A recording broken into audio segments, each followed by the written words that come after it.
सभी साधकों और सभी भक्तों को ओम नमः शिवाय। हर हर महादेव। आज का विषय, आज की चर्चा,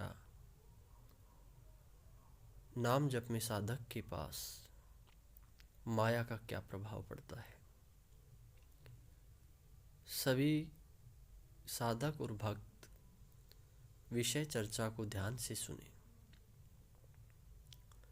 जब साधक निरंतर नाम जप कर रहा होता है तो प्रभु अपनी लीला तरह तरह के प्रभाव से दिखाते हैं। माया के अलग अलग रूप होते हैं, माया के अलग अलग प्रकार होते हैं।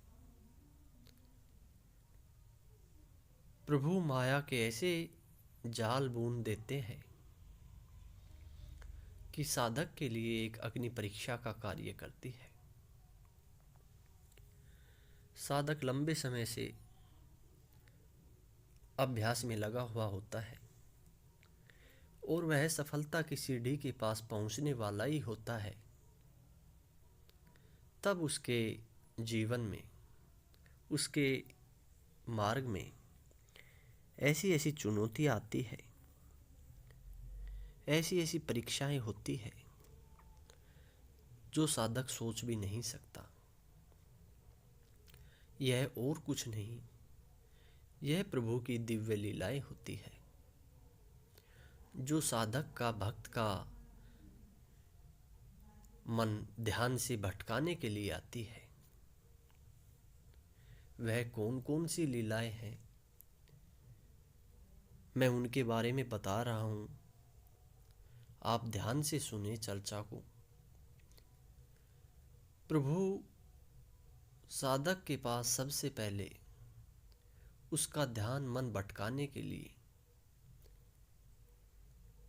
स्त्री का प्रयोजन उसके जीवन में करते हैं। जब साधक इस पथ पे चलता होता है तो सबसे पहले वे ब्रह्मचर्य की नींव को मजबूत करके आगे बढ़ता है। और जब उसके ब्रह्मचर्य की नींव मजबूत हो जाती है तब वो पहली सीढ़ी पार करके आगे की तरफ बढ़ता है। तो सबसे पहले, सबसे प्रथम स्त्री का प्रयोजन होता है। वो विकार उसके मन में दोबारा से आगमन कर जाते हैं जिनको वह शुरुआती दिनों में, प्रथम अवस्था में नष्ट कर चुका है, छोड़ चुका है। उसको पता है कि यह स्त्री, काम शक्ति, काम वासनाएं, इनका जीवन में कोई महत्व नहीं है।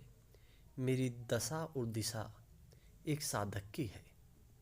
लेकिन इन चीज़ों का भी प्रलोभन उसके मार्ग में आता है। किसी भी रूप में आए, किसी भी प्रकार से आए, स्त्री का प्रयोजन होता है। अब साधक के ऊपर निर्भर करता है कि वह मार्ग से विचलित होता है या उसको अनदेखा करके आगे बढ़ जाता है। यह था प्रथम। द्वितीय, साधक को लोभ, साधक के जीवन में लोभ भी आता है। लोभ का हम अभिप्राय यह है कि अगर वह साधक काम व्यवसाय वाला है या नौकरी पैसे वाला है तो उसको प्रभु लोभ दिखाते हैं पैसों का, यानी उसका मन भटके या नहीं। तो साधक को जैसे पैसे मिल जाना अचानक से, या साधक के पास कोई ऐसा कार्य संपन्न होना जिसके अंदर पैसे आने हो, जिसकी उसके अंदर रुचि भी नहीं थी, ऐसे कार्य के माध्यम से, तो यह भी प्रभु की एक दूसरी परीक्षा होती है कि कहीं साधक अभी कच्चा तो नहीं है, क्या साधक अभी फिसल तो नहीं जाएगा। तो पैसों के बारे में लोभ दिखाते हैं। तीसरा जो है वह है क्रोध। साधक संयम से आगे बढ़ रहा है। उसको मालूम है कि गुस्से को वह पीछे छोड़ आया है, बहुत ही दूरी पर छोड़ आया है, क्योंकि साधना के मार्ग में ही इस वजह से आगे बढ़ा है कि उसने गुस्से को छोड़ दिया है। अब साधक ने गुस्सा छोड़ दिया है, उसको योगी बन गया है, संत बन गया है, उसने गुस्से पे कंट्रोल कर लिया है, क्योंकि उसने देख लिया कि गुस्सा मेरे इस साधना का मार्ग में बाधा है और मेरे इस मार्ग का हिस्सा नहीं है। तो साधक गुस्सा नहीं करेगा किसी के भी ऊपर। वह आगे बढ़ रहा है, गुस्से को वह पीछे छोड़ा है, लेकिन इस मार्ग में जैसे जब उसकी परीक्षा होती है तो तीसरा गुस्सा आता है। किसी छोटी मोटी अनसुनी बात पर गुस्सा आना, या बेवजह गुस्सा आना, या किसी के द्वारा डांटने फटकारने पर गुस्सा आना, ताकि साधक संयम खो दे और मार्ग से विचलित हो जाए। तो इस तरह उसके मार्ग में क्रोध का भी बहुत ज़्यादा प्रभाव होता है। चौथा जो है वो ईर्ष्या। साधक को जब साधना करता है, अभ्यास करता है, तो माला जप नाम जप करता हुआ नित्य आगे बढ़ता रहता है और साधक को यह अनुभव हो जाता है कि मेरी माला इतनी चल रही है, मैं प्रभु के इतने नाम सुमरन कर रहा हूँ, मैं प्रभु को 2 पहर सुबह भज रहा हूँ, 2 पहर शाम को भज रहा हूँ, मैं इतना नाम जप मंत्र जप कर रहा हूँ। तो उसको अंदर से थोड़ा सा घमंड हो जाए, उसको ये लगे कि मैं ही हूँ प्रभु का, मैं बहुत भजन कर रहा हूँ, प्रभु की बहुत साधना कर रहा हूँ, मेरे जितनी कोई नहीं कर सकता, मैं सबसे ज़्यादा कर रहा हूँ, मुझे अपने ऊपर विश्वास है, मैं बहुत ज़्यादा नाम जप कर रहा हूँ। तो ऐसे ये जो है चौथा दोष है जो साधक की भक्ति में, साधना में विघ्न का कार्य करता है, ईर्ष्या। अब मैं, उसके अंदर मैं का जन्म हो जाता है, मैं पनप जाता है, तो यह भी साधक के मार्ग में अवरुद्ध का कार्य करता है। पांचवा जो है वो ब्रह्मचर्य। बिल्कुल अंत क्षण में, अंत स्टेज पर पहुंचने के बाद में साधक का ब्रह्मचर्य, कोई योगी होगा, कोई तपस्वी होगा जिसने बहुत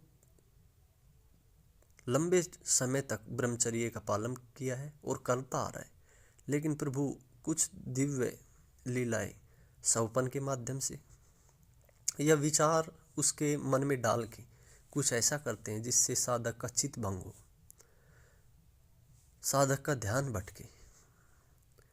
तो ब्रह्मचर्य के अंदर कुछ ऐसे विचार मन में आ जाए गलत, कोई उत्तेजित फोटो वगैरह सामने आ जाए, किसी पे गलत दृष्टि चली जाए, चित्त जिन चीज़ों से बहुत आगे आ गया उन चीज़ों पर दोबारा चित्त चला जाए, जिससे ब्रह्मचर्य क्षीण होने का ज़्यादा चांस बनता हो। तो ऐसे में साधक को ब्रह्मचर्य के ऊपर भी संयम रखना चाहिए।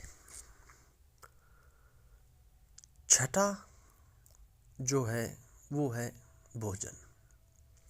साधक जब साधना की भक्ति के पथ पे आगे बढ़ रहा है तो वह सात्विक भोजन ही ले रहा है, अपना शुद्ध भोजन, जितनी उसकी इच्छा है, अल्प भोजन जिसको बोलते हैं। लेकिन अचानक से कहीं से कोई दावत का मिलना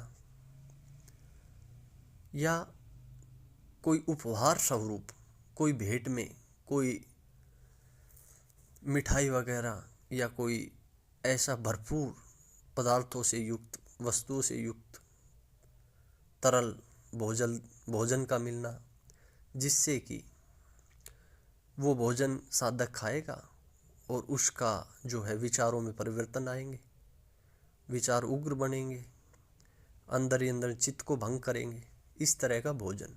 तो साधक जो भोजन इस मार्ग में शुरू से ले रहा है, भोजन के ऊपर बहुत ज़्यादा साधक का निर्भर करता है संयम। अगर साधक भोजन अच्छा ले रहा है, साधक अच्छा भोजन खा रहा है, सात्विक भोजन खा रहा है, अल्प भोजन खा रहा है, तो भोजन के ऊपर विचारों का, मन और मस्तिष्क का, तीनों का जुड़ाव होता है।